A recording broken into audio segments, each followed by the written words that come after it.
क्या आप भी एक ही तेल को बार बार यूज़ करते हैं इस डर से कि कहीं वो वेस्ट ना हो जाए?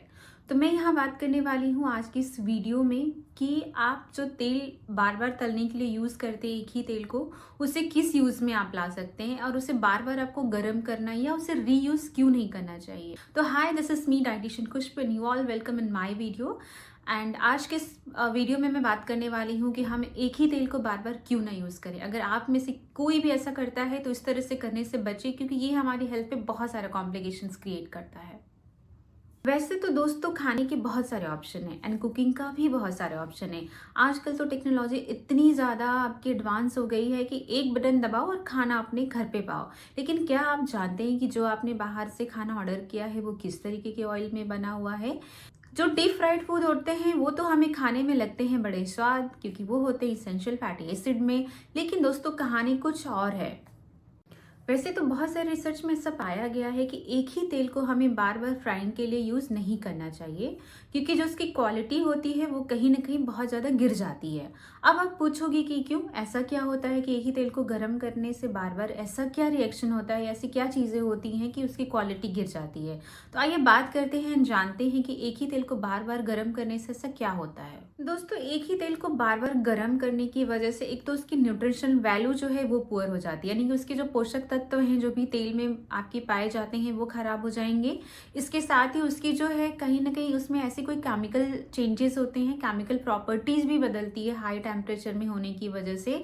साथ ही तेल को और ज्यादा गर्म करने से हाई टेम्परेचर पे उसमें कहीं ना कहीं केमिकल रिएक्शन होती है, और वो केमिकल रिएक्शन कुछ ना कुछ ऐसे टॉक्सिन्स रिलीज करते हैं जो कि एक बाई प्रोडक्ट की तरह आता है।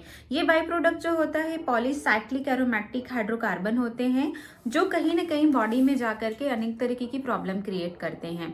हाई टेम्परेचर पे ऑयल जो होता है वो कहीं ना कहीं ट्रांस फैट में कन्वर्ट हो जाता है, और ये ट्रांस फैट क्या करते हैं, आपके कोलेस्ट्रॉल लेवल को आपकी बॉडी में बढ़ा देते हैं।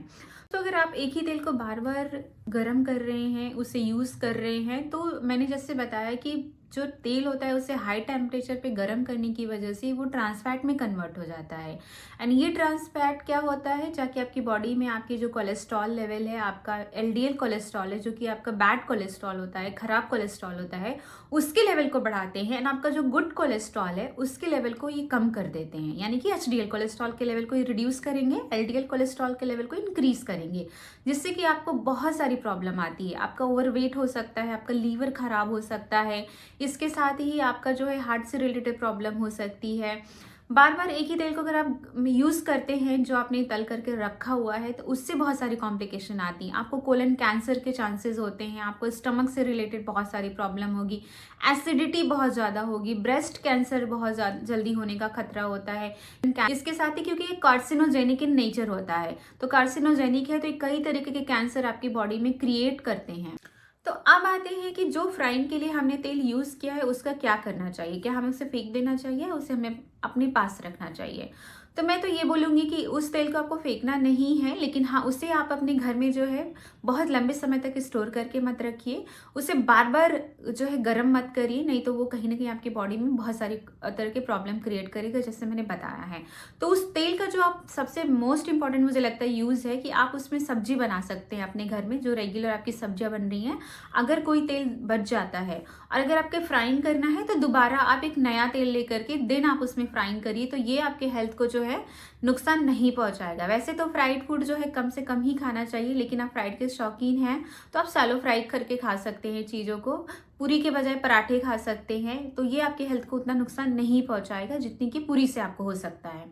अब आते हैं कि सबसे ज़्यादा बेस्ट मेथड क्या है कुकिंग के लिए। तो मैं यहाँ पे बात करूँगी कि स्टीम जो फूड होते हैं, जो हम खाना भाप में पकाते हैं, वो आपके स्वास्थ्य के लिए बहुत ज़्यादा बेहतर होते हैं। एक तो उनमें न्यूट्रिशनल वैल्यूज़ उनकी कम नहीं होती हैं, एक तो उल्टा उनकी न्यूट्रिशनल वैल्यू जो है वो इंक्रीज हो जाती है।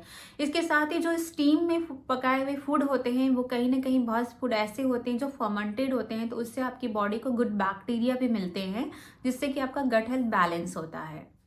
आई होप कि आज की वीडियो आपको पसंद आई हो। अगर ये वीडियो आपको पसंद आई है तो मेरे चैनल को लाइक करें, इस वीडियो को बहुत सारे लोगों के साथ में शेयर करें जो इस तरीके को फॉलो करता है।